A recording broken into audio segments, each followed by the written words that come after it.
Silakan duduk Pak RT. Sebentar lagi. Nah, jadi ada apa nih Pak RT?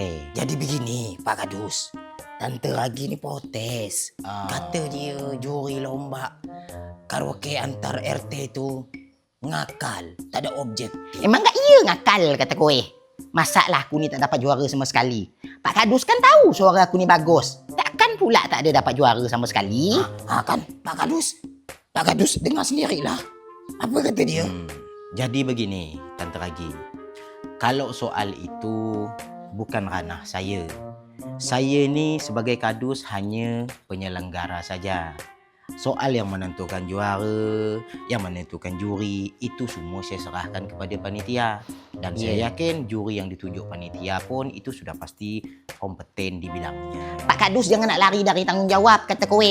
Bukannya panitia sama juri itu Pak Kadus yang nentukan. Tak ada Tante Ragi. Pak Kadus ni cuma penyelenggara. Yang milih juri itu panitia. Kau diam ya.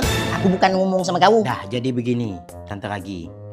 Nanti saya akan adakan rapat dengan panitia dan jurinya.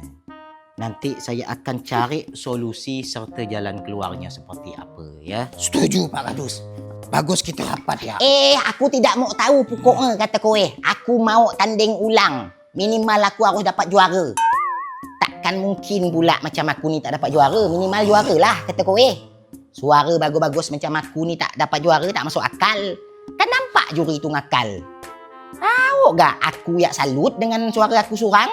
Apa lagi orang lain? Masalah ni Pak Kadus, dia ni bawa lagu ciptaan dia sendiri. Kan lomba tu kan lagu dah ditentukan panitia. Oh, pantaslah. Emang macam mana lagu ciptaan Tante Ragi ni? Nyanyilah. Dengar ni Pak Kadus. Aku merindukan kamu. Di manakah kau berada?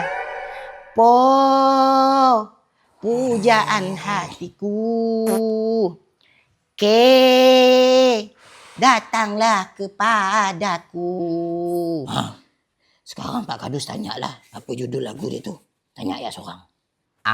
Emang apa judulnya lagu ini nih Tante Ragi? Poke.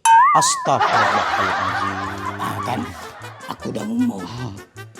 Oke, apa pula apa judul?